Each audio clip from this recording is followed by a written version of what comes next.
Hi all certified care in എൽഡർലിയിലെ second ചാപ്റ്ററായ special nutritional needs of the elderly ഇൻഡിവിജ്വലാണ് ഇന്നെടുക്കാൻ പോകുന്നത്. Food has different functions and all foods are not the same in function. അതായത് നമ്മൾ കഴിക്കുന്ന ഭക്ഷണത്തിൽ എല്ലാ ഫുഡ് ഐറ്റംസും എന്താണ് സെയിം അല്ല, അത് ഓരോന്നിനും എന്താണ് ഡിഫറെൻറ്റ് ഫങ്ഷനാണ് ഉള്ളത്. ഇപ്പോൾ ചില ഫുഡ് ഐറ്റംസിൽ എന്താണ് ന്യൂട്രിയൻസ് ഉണ്ടാവാം, വിറ്റമിൻസ് ഉണ്ടാവാം, പ്രോട്ടീൻസ്, കാർബോഹൈഡ്രേറ്റ്. അപ്പോൾ എന്താണ് നമ്മൾ ഫുഡ് കഴിക്കുന്നത് അതിൽ ഓരോ ഫുഡ് ഐറ്റംസിനും എന്താണ് ഡിഫറെൻറ്റ് ഫങ്ഷൻസ് ആണ് ഉണ്ടാവുന്നത്. അപ്പോൾ നമ്മൾ പ്രായമാകുന്നതിൻ്റെ ഭാഗമായിട്ട് നമ്മളിൽ എന്താണ് ഫിസിക്കലി ഒരുപാട് ചേഞ്ചസ് ഉണ്ടാവുന്നുണ്ട്. അപ്പോൾ അത് ഏറ്റവും കൂടുതൽ ബാധിക്കുന്നത് നമ്മുടെ ഗ്യാസ്ട്രോ ഇൻറ്റസ്റ്റൈനൽ ട്രാക്റ്റിനെയാണ്. അതായത് നമ്മുടെ ദഹന വ്യവസ്ഥയാണ് ഏറ്റവും കൂടുതലായിട്ട് ഏജിങ് എഫക്റ്റ് ചെയ്യുന്നത്. അപ്പോൾ അതിന് എക്സാമ്പിൾസ് ആയിട്ട് പറയുകയാണെങ്കിൽ എന്താണ് നമ്മുടെ ദഹന വ്യവസ്ഥയിൽ ഉണ്ടാകുന്ന മെയിൻ ചേഞ്ചസ് എന്ന് പറയുന്നത്, ഫസ്റ്റ് നമുക്ക് ഉണ്ടാകുന്ന ചേഞ്ചസ് എന്ന് പറയുന്നത് നമ്മുടെ നാവിൻ്റെ രുചി എന്താവുക നഷ്ടപ്പെടുക എന്നുള്ളതാണ്. നമ്മൾ ഫുഡ് ഐറ്റംസ് ടേസ്റ്റ് ചെയ്യുന്ന സമയത്ത് ആ ടേസ്റ്റ് വ്യക്തമായി മനസ്സിലാക്കാൻ പറ്റാത്ത അവസ്ഥ. അതുപോലെ തന്നെ എന്താണ് ഒരു ഏജ് കഴിയുന്ന സമയത്ത് നമ്മുടെ പല്ലുകൾ നഷ്ടപ്പെടും. അതോടൊപ്പം തന്നെ നമ്മുടെ ഇൻറ്റസ്റ്റൈനിലൊക്കെ എന്താണ് മസിൽസൊക്കെ കോൺട്രാക്ട് ചെയ്യുക, മസിൽസൊക്കെ ചുരുങ്ങിയത് കൊണ്ട് പ്രോപ്പറായിട്ട് ഫുഡ് മൂവ് ചെയ്ത് പോകാത്ത അവസ്ഥ ഉണ്ടാവാം. അതിൻ്റെ ഭാഗമായിട്ട് നമ്മുടെ വയറിൽ എന്താണ് ഫുഡ് കെട്ടിക്കിടന്നുകൊണ്ട് ഗ്യാസ് ഫോർമേഷനും കാര്യങ്ങളൊക്കെ ഉണ്ടാവുന്നുണ്ട്. അതോടൊപ്പം തന്നെ നമ്മുടെ ആമാശയത്തിൽ എന്താണ് ഫുഡിൻ്റെ അതായത് പ്രോപ്പറായിട്ടുള്ള ദഹന പ്രക്രിയ നടക്കാതിരിക്കുക. ഇങ്ങനെയുള്ള ഒരുപാട് പ്രോബ്ലംസ് എന്താണ് നമ്മുടെ വാർദ്ധക്യത്തിൽ നമ്മളെ ബോഡിയിൽ ഉണ്ടാവുന്നുണ്ട്. അപ്പോൾ നമ്മുടെ നെക്സ്റ്റ് ടോപ്പിക്കാണ് ഫാക്ടേഴ്സ് എഫക്റ്റിംഗ് മീൽ പ്ലാനിങ്. നമ്മളെ ഭക്ഷണ ക്രമീകരണങ്ങളെ എഫക്റ്റ് ചെയ്യുന്ന ഘടകങ്ങൾ എന്തൊക്കെയാണെന്നാണ് പറയാൻ പോകുന്നത്. First one is nutritional adequacy. നമ്മളെ ഭക്ഷണത്തിൽ എന്തൊക്കെ പോഷകാഹാരങ്ങൾ ഉൾപ്പെടുത്തേണ്ടതായിട്ടുണ്ട്, അതാണ് ന്യൂട്രീഷണൽ ആഡിക്വൻസി എന്ന് പറയുന്നത്. ഇപ്പോൾ എന്താണ് എല്ലാ ആൾക്കാരിലും എന്താണ് എല്ലാ ഏജിലുള്ള ആൾക്കാരും ഒരേ ടൈപ്പ് ഓഫ് ഫുഡ് ഐറ്റംസ് അല്ല കഴിക്കേണ്ടത്. ഫോർ എക്സാമ്പിളായിട്ട് പറയുകയാണെങ്കിൽ നമ്മുടെ ജനിച്ച ഉടനെയുള്ള കുട്ടികളിലൊക്കെ എന്താണ് നമ്മുടെ ബ്രസ്റ്റ് മിൽക്കാണ് കുട്ടികൾക്ക് നൽകുന്നത്.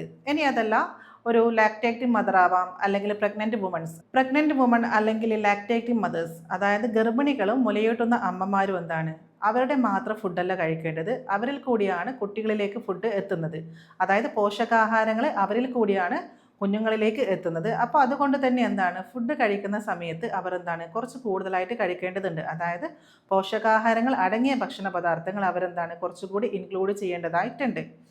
അതേപോലെ തന്നെ എന്താണ് രണ്ടാമത്തതാണ് നമ്മുടെ സെക്സ് എന്ന് പറയുന്ന സമയത്ത് ഇപ്പോൾ പുരുഷന്മാരാണ് സ്ത്രീകളെക്കാളും കൂടുതലായിട്ട് എന്ത് ചെയ്യുക ഫുഡ് കഴിക്കേണ്ടത്. എന്തുകൊണ്ടാണെന്ന് വെച്ചാൽ അവർ എന്താണ് എനർജി ലെവൽ എന്താണ് കുറച്ച് കൂടുതലായിട്ട് യൂസ് ചെയ്യുന്നുണ്ട്. സ്ത്രീകളെക്കാളും അധ്വാനിക്കുന്നത് ആരാണ് പുരുഷന്മാരാണ്. അതുകൊണ്ട് തന്നെ എന്താണ് അവർ എന്ത് ചെയ്യേണ്ടതുണ്ട്, അവർ കഴിക്കേണ്ട ഫുഡ് ഐറ്റംസ് കുറച്ച് കൂടുതലായിട്ട് കഴിക്കേണ്ടതായിട്ടുണ്ട്. Next factor is age. People normally eat according to their age. You must have observed in your family that the diet of various members of different age group is quantitatively different. അതായത് നമ്മൾ ഓരോ ആൾക്കാരും food items കഴിക്കുന്നത് അവരുടെ age ലിമിറ്റിനെ വെച്ചിട്ടാണ്. അതായത് നമ്മളൊരു new born babies ആണെങ്കിൽ ആ ഒരു കുട്ടി കഴിക്കുന്നത് മിൽക്കാണ്. ഇനി അതല്ല കുറച്ചുകൂടി മുതിർന്ന കുട്ടികളാണെങ്കിൽ എന്താണ് അവരെക്കാൾ കുറച്ച് കൂടുതൽ എമൗണ്ട് ഫുഡ് ഐറ്റംസ് കഴിക്കുന്നുണ്ട്. അതോടൊപ്പം തന്നെ എന്താണ് നമ്മുടെ അഡൾട്ട്സൻസ്, അതായത് മുതിർന്ന ആൾക്കാർ കഴിക്കുന്ന ഫുഡ് ഐറ്റംസിൻ്റെ അളവ് എന്ന് പറയുന്നത് കുറച്ച് കൂടുതലായിട്ട് കഴിക്കുന്നുണ്ടാവും. അപ്പോൾ അവരെന്തുകൊണ്ടാണ് കുറച്ച് കൂടുതലായിട്ട് ഫുഡ് ഐറ്റംസ് കഴിക്കുന്നത്, അവർക്ക് കൂടുതലായിട്ട് എനർജി ആവശ്യമായിട്ട് വരുന്നുണ്ട്. അതുകൊണ്ടാണ് അവർ കുറച്ച് കൂടുതലായിട്ട് ഫുഡ് ഐറ്റംസ് കഴിക്കേണ്ടി വരുന്നത്. നെക്സ്റ്റ് ഡിപ്പെൻഡ് ചെയ്യുന്ന ഫാക്ടർ എന്ന് പറയുന്നത് നമ്മുടെ ആക്ടിവിറ്റീസ് ആണ്. ആക്ടിവിറ്റി എന്ന് പറയുമ്പോൾ പല ആൾക്കാർ പല രീതിയിലുള്ള ജോലികൾ ചെയ്യുന്ന ആൾക്കാരുണ്ടാവാം അല്ലേ. അപ്പോൾ ജോലി എന്ന് പറയുമ്പോൾ എന്താണ് ഇപ്പോൾ കഠിനമായിട്ട് അധ്വാനിക്കുന്ന ഒരു വ്യക്തിയാണെങ്കിൽ എന്താണ് അവർ കഴിക്കേണ്ട ഫുഡിൻ്റെ അളവ് എന്താണ് കുറച്ച് കൂടുതലായിട്ട് കഴിക്കേണ്ടി വരും. എന്തുകൊണ്ടാണ് അവരുടെ ബോഡി എന്താണ് ഇപ്പോൾ അവർക്ക് ജോലി ചെയ്യേണ്ടെങ്കിൽ എന്താണ് എനർജി ലെവൽ എന്താണ് കുറച്ച് കൂടുതലായിട്ട് ആവശ്യമുണ്ട്. അപ്പോൾ എനർജിക്ക് അനുസരിച്ചിട്ട് എന്തൊക്കെ ഫുഡ് ഐറ്റംസ് ആണോ അവരുടെ ഫുഡിലേക്ക് ഇൻക്ലൂഡ് ചെയ്യേണ്ടത്, അതായത് ഹാർഡ് വർക്ക് എത്രത്തോളം ഉണ്ട് അതിനനുസരിച്ചിട്ട് എന്താണ് അവർ ഫുഡ് കഴിക്കേണ്ടതായിട്ടുണ്ട്. Another important factor to be considered in meal planning is money available to the family to spend on food. അതായത് നമ്മുടെ എക്കണോമിക് കൺസിഡറേഷൻ. ഇപ്പോൾ എല്ലാ ആൾക്കാർക്കും എന്താണ് നല്ല രീതിയിൽ ഫുഡ് ഐറ്റംസ് കഴിക്കാൻ സാധിക്കണം എന്നില്ല. എന്തുകൊണ്ടാണെന്ന് വെച്ചാൽ എന്താണ് നമ്മളുടെ എക്സ്പെൻസ് എന്ന് പറയുന്നത് ചില ഫുഡ് ഐറ്റംസിന് വളരെ കൂടുതലായിരിക്കും. ഇപ്പോൾ നമ്മുടെ പാല്, ചീസ്, മീറ്റ്, ഫ്രൂട്ട്സ്, നട്ട്സ് ഇതൊക്കെ ആകുമ്പോൾ എന്താണ് കുറച്ച് കൂടുതലായിട്ടുള്ള എക്സ്പെൻസ് അതിന് വരുന്നുണ്ട്. അപ്പോൾ ആ രീതിയിൽ തന്നെ എന്താണ് എല്ലാ ആൾക്കാർക്കും എന്താണ് ഭക്ഷണം കഴിക്കാൻ സാധിക്കണം എന്നില്ല. അപ്പോൾ അതിന് പകരം എന്താണ് മറ്റൊരു ചോയ്സ് ആയിട്ട് നമുക്ക് എന്താണ് സീസണൽ ഫ്രൂട്ട് ഐറ്റംസ്, അതിനൊക്കെ എന്താണ് സ്വാഭാവികമായിട്ടും റേറ്റ് കുറവായിരിക്കും. അപ്പോൾ അങ്ങനെയുള്ള സീസണൽ ഫ്രൂട്ട് ഐറ്റംസ്, വെജിറ്റബിൾസ് കാര്യങ്ങളൊക്കെ എന്താണ് അവരുടെ ഫുഡിൽ ഉൾപ്പെടുത്തിയിട്ട് നമ്മുടെ ബാലൻസ്ഡ് ആയിട്ട് മുന്നോട്ട് കൊണ്ടുപോകാനായിട്ട് സാധിക്കും. ഓക്കെ, നെക്സ്റ്റ് നമ്മുടെ ഫാക്ടറാണ് time, energy and skill consideration. അതായത് നമുക്കിപ്പോൾ എന്താണ് നമ്മുടെ ഫാമിലിയിലുള്ള എല്ലാ ആൾക്കാർക്കും എന്താണ് ഒരേ രീതിയിൽ ഫുഡ് ഐറ്റംസ് കഴിക്കാൻ സാധിക്കണം എന്നില്ല. അല്ലെങ്കിൽ എന്താണ് ഫുഡ് പ്രിപ്പയർ ചെയ്യാന്ന് പറയുന്ന സമയത്ത് എല്ലാവർക്കും ഒരേ രീതിയിൽ എന്താണ് ഫുഡ് ഐറ്റംസ് പ്രിപ്പയർ ചെയ്യാൻ സാധിക്കണം എന്നില്ല. അപ്പോൾ അതിനെന്താണ് കൂടുതലായിട്ട് ടൈം ആവശ്യമായിട്ട് വരുന്നുണ്ട്, എനർജി ഒക്കെ എന്താണ് നമുക്ക് ആവശ്യമായിട്ട് വരുന്നുണ്ട്. ഇപ്പോൾ നോർമലി നമ്മളൊരു വൈകുന്നേരത്തെ ഫുഡ് ഐറ്റംസ് എന്ന് പറയുമ്പോൾ ഒരു 3-4 ഐറ്റംസ് അടങ്ങിയ ഫുഡ് പ്രിപ്പയർ ചെയ്യുന്നതിന് ബെറ്റർ എന്ന് പറയുന്നത് എന്താണ്, അതിന് പകരം ഒരു പുലാവ് അങ്ങനെയുള്ള കാര്യങ്ങളൊക്കെ പ്രിപ്പയർ ചെയ്ത് കഴിയുമ്പോൾ നമ്മുടെ എനർജി ലെവലും ടൈമും നമുക്ക് എന്താണ് കുറക്കാനായിട്ട് സാധിക്കുന്നുണ്ട്. അപ്പോൾ നെക്സ്റ്റ് പോയിന്റ് എന്ന് പറയുന്നത് സീസണൽ അവൈലബിലിറ്റി ആണ്. Some foods are available in summer while other are available only in winters. അതായത് നമുക്ക് നോർമലി ഒരു ഓഫ് സീസൺ ഫുഡ് ഐറ്റംസ് ആണെങ്കിൽ അല്ലെങ്കിൽ ഓഫ് സീസൺ ആയിട്ടുള്ള ഫ്രൂട്ട് ആവാം, വെജിറ്റബിൾസ് ആവാം, അതിനൊക്കെ സ്വാഭാവികമായിട്ട് എക്സ്പെൻസ് കൂടുതലായിരിക്കും. അപ്പോൾ ഓഫ് സീസണിൽ എന്ത് ചെയ്യുക, ഫുഡ് ഐറ്റംസ് നമ്മൾ ഒഴിവാക്കിക്കൊണ്ട് നമുക്ക് സീസണലി ലഭിക്കുന്ന ഫുഡ് ഐറ്റംസ് എന്ത് ചെയ്യുക, എക്സ്പെൻസ് കുറച്ചുകൊണ്ട് നമുക്ക് എന്താണ് കഴിക്കാനായിട്ട് സാധിക്കും. അങ്ങനെ കഴിക്കുന്ന സമയത്ത് നമ്മുടെ ബോഡിയിലേക്ക് ആവശ്യത്തിനുള്ള ന്യൂട്രിയൻസ് കാര്യങ്ങളൊക്കെ എന്താണ് ലഭിക്കാനും നമുക്ക് ഹെൽപ്പ് ചെയ്യുന്നുണ്ട്. അപ്പോൾ നമ്മൾ എപ്പോഴും ഫുഡ് ഐറ്റംസ് കഴിക്കുന്ന സമയത്ത് സീസണലി ഫുഡ് ഐറ്റംസ് എന്ത് ചെയ്യുക, നമ്മുടെ ഫുഡിൽ ഉൾപ്പെടുത്തുക. അതേപോലെ തന്നെ നമ്മളെ എഫക്റ്റ് ചെയ്യുന്ന മറ്റൊരു കാര്യമാണെന്ത്, religion, region, cultural patterns, traditions and customs. അതായത് നമ്മുടെ പല ആൾക്കാരും കഴിക്കുന്ന ഫുഡ് ഐറ്റംസ് എന്താണ് ഒരുപാട് ചേഞ്ചസ് ഉണ്ട്. ഇപ്പോൾ ഫോർ എക്സാമ്പിളായിട്ട് പറയുകയാണെങ്കിൽ നോർത്ത് ഇന്ത്യൻസ് ആണെങ്കിൽ അവർ കൂടുതലായിട്ടും എന്താണ് നമ്മുടെ വീറ്റാണ് കഴിക്കുന്നത്, അതായത് ഗോതമ്പ് അടങ്ങിയ ഭക്ഷണമാണ് കൂടുതലായിട്ട് കഴിക്കുന്നത്. ഇനി എന്താണ് നമ്മുടെ സൗത്ത് ഇന്ത്യൻസ് ആണെങ്കിലോ അവരുടെ മെയിൻ ഫുഡ് എന്ന് പറയുന്നത് റൈസ് ഐറ്റംസ് ആണ്. അപ്പോൾ അങ്ങനെയുള്ള ഒരുപാട് ഡിഫറൻസ് ഉണ്ട്. അപ്പോൾ ഏത് പാറ്റേണിലുള്ള ഫുഡ് ഐറ്റംസ് ആണോ നമ്മൾ കഴിക്കുന്നത് അതെന്താണ് ഓരോ കൾച്ചറിനനുസരിച്ചിട്ട് എന്താണ് ചേഞ്ചസ് ഉണ്ടാവുന്നുണ്ട്. ഇനി ഇതേപോലെ തന്നെ നമുക്ക് എന്താണ് നമ്മൾ ഒരേ ഫുഡ് ഐറ്റംസിന് നമുക്ക് ഡിഫറെൻറ്റ് സ്ട്രക്ചേഴ്സിൽ എന്താണ് കഴിക്കാനായിട്ട് സാധിക്കും. Variety in colours and textures. അതിപ്പോൾ നമുക്ക് ഫോർ എക്സാമ്പിളായിട്ട് പറയുകയാണെങ്കിൽ ഇപ്പോൾ ഒരു പരിപ്പ്, ആ പരിപ്പിനെ നമുക്ക് എന്താണ് ഗ്രേവി ആയിട്ട് യൂസ് ചെയ്യാം, അല്ലെങ്കിൽ ഡ്രൈ ആയിട്ടൊക്കെ എന്താണ് ഉണ്ടാക്കി കഴിക്കാനായിട്ട് സാധിക്കുന്നുണ്ട്. അപ്പോൾ ഒരു ഗ്രേവി ആയിട്ട് കഴിക്കണം എന്നുണ്ടെങ്കിൽ നമുക്ക് എങ്ങനെയാണോ അട്രാക്റ്റീവായിട്ട് ഒരാൾക്ക് കൊടുക്കാൻ സാധിക്കുന്നത് ആ രീതിയിൽ കൊടുക്കുകയാണെങ്കിൽ എന്താണ് അവർ ഇഷ്ടപ്പെട്ടുകൊണ്ട് എന്താണ് ആ ഫുഡ് ഐറ്റംസ് കഴിക്കാനായിട്ട് സാധിക്കും. പിന്നെ പല ആൾക്കാർക്ക് എന്താണ് ഫുഡ് കഴിക്കുന്ന സമയത്ത് ലൈക്സ് ഉണ്ടാവാം, അതുപോലെ തന്നെ ഡിസ്ലൈക്സ് ഉണ്ടാവാം. എല്ലാ ആൾക്കാർക്കും എന്താണ് ഒരേ ഫുഡ് ഐറ്റംസ് തന്നെ ഇഷ്ടപ്പെടണമെന്നില്ല. എല്ലാ ആൾക്കാരുടെ ടേസ്റ്റ് എന്താണ് ഡിഫറെൻ്റ് ആണ്. അപ്പോൾ ഓരോ ആൾക്കാർക്കും എന്താണോ ഇഷ്ടപ്പെടുന്നത് ആ രീതിയിൽ നമ്മൾ എന്താണ് ഫുഡ് ഉണ്ടാക്കി കൊടുക്കുകയാണെങ്കിൽ എന്താണ് അതായത് പോഷകാഹാരങ്ങൾ ഉൾപ്പെടുത്തിക്കൊണ്ട് നമുക്ക് എന്താണ് ഫുഡ് പ്രിപ്പയർ ചെയ്ത് കൊടുക്കുകയാണെങ്കിൽ എന്താണ് അത് അവർക്ക് ഹെൽപ്ഫുൾ ആയിരിക്കും. അല്ലാതെ നമ്മൾ ഏതെങ്കിലും ഒരു ഫുഡ് ഐറ്റംസ് കഴിക്കാൻ കൊടുത്തത് കൊണ്ട് മാത്രം നമുക്ക് എന്താണ് ഹെൽത്ത് നല്ല രീതിയിൽ മെയിൻറ്റെയിൻ ചെയ്ത് പോകാനായിട്ട് സാധിക്കും. അപ്പോൾ ചില ആൾക്കാർക്ക് എന്താണ് പാൽ ഇഷ്ടമല്ല. അപ്പോൾ പാൽ ഇഷ്ടപ്പെടാത്ത ആൾക്കാർക്ക് നമുക്ക് സൊല്യൂഷൻ എന്ന് പറയുന്നത് ബട്ടർ മിൽക്കോ അല്ലെങ്കിൽ പനീർ അങ്ങനെയൊക്കെ ആക്കിയിട്ട് എന്താണ് മിൽക്ക് പ്രോഡക്റ്റ് നൽകാനായിട്ട് സാധിക്കുന്നുണ്ട്. അപ്പോൾ നെക്സ്റ്റ് ആണ് നമ്മുടെ ലാസ്റ്റ് പോയിന്റ് ആണ് സാറ്റൈറ്റി വാല്യൂ. അതായത് നമ്മളിപ്പോൾ ഒരു ഫുഡ് കഴിച്ചു കഴിഞ്ഞാൽ നമ്മൾ തൃപ്തികരമായിട്ട് കഴിക്കണമെങ്കിൽ എന്താണ് നല്ല ടേസ്റ്റ് ഉണ്ടായിരിക്കണം. അതോടൊപ്പം തന്നെ എന്താണ് നമ്മുടെ ഫുഡിൽ ആവശ്യത്തിനുള്ള പോഷകാഹാരങ്ങളൊക്കെ ഉണ്ടെങ്കിൽ മാത്രമേ നമുക്ക് തൃപ്തികരമായിട്ട് ഫുഡ് ഐറ്റംസ് കഴിക്കാൻ പറ്റൂ. അങ്ങനെ ഫുഡ് കഴിച്ചാൽ മാത്രമേ നമ്മുടെ ബോഡിയിൽ എന്ത് ചെയ്യുന്നുള്ളൂ ആ ഒരു ഫുഡ് ഐറ്റംസ് പ്രോപ്പറായിട്ട് വർക്ക് ചെയ്യുന്നുള്ളൂ. അപ്പോൾ ഇത്രയും ഫാക്ടേഴ്സ് ആണ് നമ്മുടെ മീൽ പ്ലാനിങ്ങിനെ എഫക്റ്റ് ചെയ്യുന്ന ഘടകങ്ങൾ എന്ന് പറയുന്നത്. അപ്പോൾ എന്തൊക്കെയാണെന്ന് പറഞ്ഞാൽ നമ്മുടെ ഏജ്, സെക്സ്, ന്യൂട്രിയൻസ്, അതേപോലെ തന്നെ എന്താണ് നമ്മുടെ satiety, likes and dislike, variety in textures and colours. അപ്പോൾ ഇങ്ങനെയുള്ള ഒരുപാട് ഘടകങ്ങൾ എന്താണ് നമ്മുടെ ന്യൂട്രിയൻസ് നമ്മുടെ ബോഡിയിലേക്ക് എത്താൻ വേണ്ടിയിട്ട് ഹെൽപ്പ് ചെയ്യുന്നുണ്ട്. അപ്പോൾ നെക്സ്റ്റ് ടോപ്പിക്കാണ് മോഡിഫിക്കേഷൻ ഓഫ് മീൽസ്. ഇപ്പോൾ മോഡിഫിക്കേഷൻ ഓഫ് മീൽസ് എന്ന് പറയുന്ന സമയത്ത് നമ്മൾ എന്തൊക്കെയാണ് നമ്മളെ ഭക്ഷണത്തിൽ ക്രമീകരിക്കേണ്ട കാര്യങ്ങൾ. അപ്പോൾ നമ്മൾ ഫുഡ് കഴിക്കുന്ന സമയത്ത് അത് എന്തെങ്കിലും ഒരു ഫുഡ് കഴിച്ചതിനെ കൊണ്ട് നമ്മുടെ ബോഡിക്ക് എന്താണ് ആവശ്യത്തിനുള്ള പോഷകാഹാരങ്ങളോ അല്ലെങ്കിൽ വിറ്റമിൻസ്, മിനറൽസ്, കാർബോഹൈഡ്രേറ്റ് ഇങ്ങനെയുള്ള ഒരു ഘടകങ്ങളും നമ്മുടെ ബോഡിയിലേക്ക് എത്തുന്നില്ല. അപ്പോൾ ഇതൊക്കെ അടങ്ങിയ രീതിയിൽ നമുക്ക് എങ്ങനെ ഫുഡ് ഐറ്റംസ് ക്രമീകരിക്കാം അതാണ് നമ്മൾ നെക്സ്റ്റ് പറയാൻ പോകുന്നത്. അപ്പോൾ ഫസ്റ്റ് പോയിന്റ് എന്ന് പറയുന്നത് qualitative modification. How will you modify the diet qualitatively? അതായത് നല്ല മികച്ച രീതിയിൽ നമ്മുടെ ഫുഡ് എങ്ങനെ മോഡിഫൈ ചെയ്യാം. അപ്പോൾ അതിന് വേണ്ടി നമുക്ക് ചെയ്യാൻ പറ്റുന്നത് അതിൻ്റെ കൺസിസ്റ്റൻസി, ഫ്ലേവർ, അതിലുള്ള സ്പൈസസ്.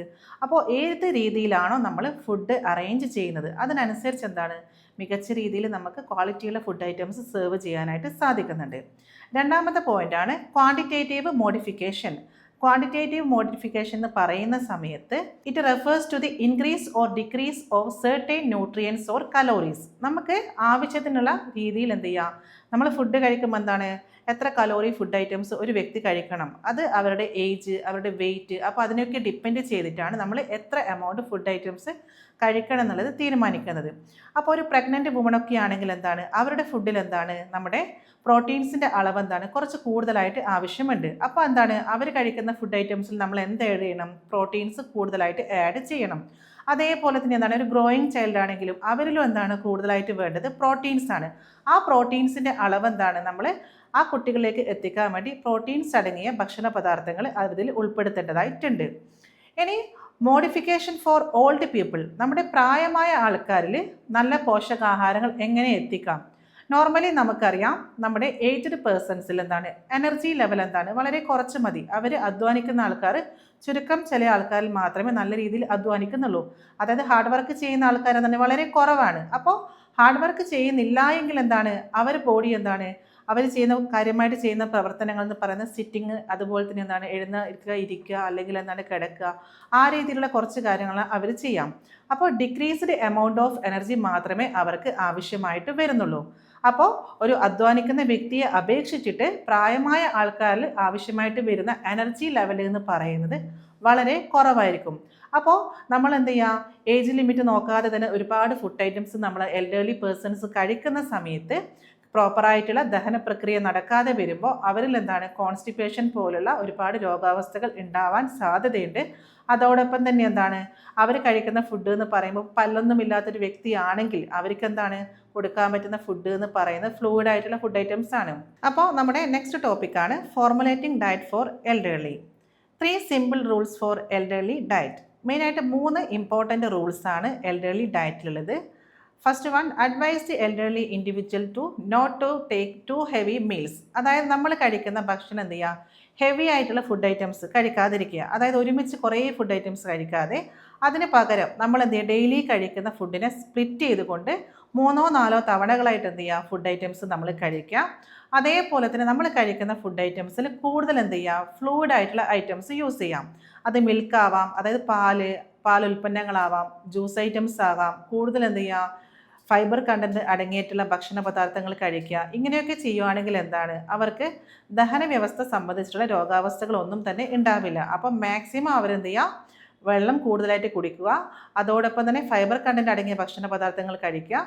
പിന്നെ സ്പ്ലിറ്റ് ചെയ്തുകൊണ്ട് എന്ത് ചെയ്യുക, 3 or 4 ടൈംസ് ആയിട്ട് നമ്മൾ എന്ത് ചെയ്യണം, ഫുഡ് ഐറ്റംസ് കഴിക്കേണ്ടതായിട്ടുണ്ട്. അപ്പോൾ എന്തുകൊണ്ടാണെന്ന് വെച്ചാൽ നമുക്ക് എന്താണ്, നമ്മൾ ടോപ്പിക്കിൻ്റെ ഫസ്റ്റ് തന്നെ പറഞ്ഞു, നമ്മുടെ ദഹന വ്യവസ്ഥയിൽ എന്താണ് ഒരുപാട് ചേഞ്ചസ്, ഫിസിക്കലി എന്താണ് ഒരുപാട് ചേഞ്ചസ് നമുക്ക് ഉണ്ടാവുന്നുണ്ട്. അതുകൊണ്ട് തന്നെ എന്താണ് ദഹന പ്രക്രിയ വെരി സ്ലോലിയേ നടക്കുന്നുള്ളൂ. അതുകൊണ്ട് തന്നെ നമ്മൾ ഫുഡ് കഴിക്കുന്ന സമയത്ത് പെട്ടെന്ന് തന്നെ ഡൈജസ്റ്റ് ആവുന്ന രീതിയിലുള്ള ഫുഡ് ഐറ്റംസ് നമ്മൾ കഴിക്കാനായിട്ട് ശ്രദ്ധിക്കാം. അതോടൊപ്പം തന്നെ നമ്മൾ ഏജ്ഡ് ആയിട്ടുള്ള പേഴ്സൺസ് പ്രത്യേകം ശ്രദ്ധിക്കേണ്ട കാര്യമാണ്, നമ്മുടെ ബോഡി വെയിറ്റ് എപ്പോഴും എന്ത് ചെയ്യുക, കൺട്രോൾ ചെയ്തുകൊണ്ട് മുന്നോട്ട് പോവാം. ഓവറായിട്ട് വെയിറ്റ് ഉണ്ടാവുന്ന സമയത്ത് നമുക്ക് ഒരുപാട് രോഗാവസ്ഥകൾ ഉണ്ടാവാനുള്ള സാധ്യതയുണ്ട്. ഹൃദയ സംബന്ധമായിട്ടുള്ള രോഗാവസ്ഥ, അതേപോലെ തന്നെ ബ്ലഡ് പ്രഷർ, ഡയബറ്റിസ് മെലിറ്റസ്, അതായത് നമ്മുടെ ഷുഗറിൻ്റെ അളവ് ഇൻക്രീസ് ചെയ്യാം. അങ്ങനെയുള്ള ഒരുപാട് ജീവിതശൈലി രോഗങ്ങൾ നമ്മൾ ഓവറായിട്ട് ഫുഡൊക്കെ കഴിക്കുന്ന സമയത്ത് ഉണ്ടാവാനുള്ള സാധ്യതയുണ്ട്. അതുകൊണ്ട് തന്നെ നമ്മൾ എപ്പോഴും എന്ത് ചെയ്യുക, ഒരു ബാലൻസ്ഡ് വെയിറ്റ് ആയിട്ട് എന്ത് ചെയ്യുക, മുന്നോട്ട് പോവാം. ഓവർ വെയിറ്റ് ആകുന്ന സമയത്താണ് ഇതുപോലുള്ള പല രോഗങ്ങളും നമ്മളിൽ ഉണ്ടാവുന്നത്. അതുകൊണ്ട് തന്നെ ഒരു ഏജ് ലിമിറ്റ് കഴിഞ്ഞാൽ ഫുഡ് ഐറ്റംസ് ഒക്കെ നമ്മൾ കൺട്രോൾ ചെയ്തിട്ടാണ് കഴിക്കേണ്ടത്. നമ്മുടെ നെക്സ്റ്റ് ടോപ്പിക്കാണ് ആൻറ്റി ഓക്സിഡൻസ് ഇൻ ഫുഡ്. അതായത് പ്രായമായ ആൾക്കാരിലും അതോടൊപ്പം തന്നെ വിട്ടുമാറാത്ത രോഗാവസ്ഥയുള്ള ആൾക്കാരിലും നടത്തിയ പഠനപ്രകാരം നമ്മുടെ വിറ്റാമിൻസ്, മിനറൽസ് ഒക്കെ നമ്മുടെ ബോഡിയിൽ ഒരു പ്രൊട്ടക്റ്റീവ് കവറിങ് ആയിട്ട് നിൽക്കുന്നുണ്ട്. അപ്പോൾ അതിന് നമ്മൾ പറയുന്ന പേരാണെന്ത്, ആൻറ്റി ഓക്സിഡൻസ് എന്ന് പറയുന്നത്.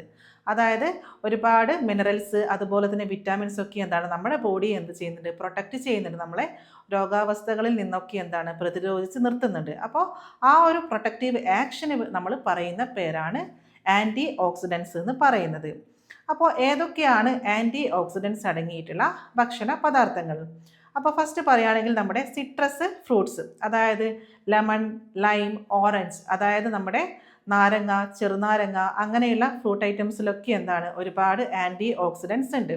അതേപോലെ തന്നെ എന്താണ് കളേർഡ് വെജിറ്റബിൾസ്, നമ്മുടെ ക്യാരറ്റ്, പപ്പായ, ടൊമാറ്റോ അതിലൊക്കെ എന്താണ് ആൻറ്റി ഓക്സിഡൻ്റ് അളവ് എന്താണ് വളരെ കൂടുതലാണ്. അതോടൊപ്പം തന്നെ ലീഫി വെജിറ്റബിൾസ്, നമ്മുടെ ഇലക്കറികൾ എന്ന് പറയുമ്പോൾ കാബേജ് ആവാം, ഓണിയൻ, ജിഞ്ചർ, ടെർമറിക് ഇതിലൊക്കെ എന്താണ് ആൻറ്റി ഓക്സിഡൻ്റ് അളവ് കൂടുതലായിട്ടുണ്ട്. അപ്പോൾ ഇങ്ങനെയുള്ള ഫുഡ് ഐറ്റംസ് ഒക്കെ നമ്മൾ ഫുഡിൽ ഉൾപ്പെടുത്തുവാണെങ്കിൽ എന്താണ് നമുക്ക് രോഗാവസ്ഥയൊക്കെ വരാതെ ഒരു പരിധിവരെ രോഗങ്ങളിൽ നിന്നൊക്കെ എന്താണ് മുക്തി നേടാനായിട്ട് സാധിക്കുന്നുണ്ട്. അപ്പോൾ ഫുഡ് ഐറ്റംസ് മാത്രമല്ല നമ്മൾ ഭക്ഷണത്തിൽ ഉൾപ്പെടുത്തേണ്ടത്, അതിനേക്കാൾ ഇമ്പോർട്ടൻ്റ് ആയിട്ട് വേണ്ടതാണ് നമ്മുടെ വാട്ടർ കണ്ടൻറ്റ്. അപ്പോൾ ഭക്ഷണത്തെ പോലെ തന്നെ ഇമ്പോർട്ടൻ്റ് ആയിട്ടുള്ള ഒരു ഘടകമാണ് നമ്മുടെ വാട്ടർ കണ്ടൻറ്റ് എന്ന് പറയുന്നത്.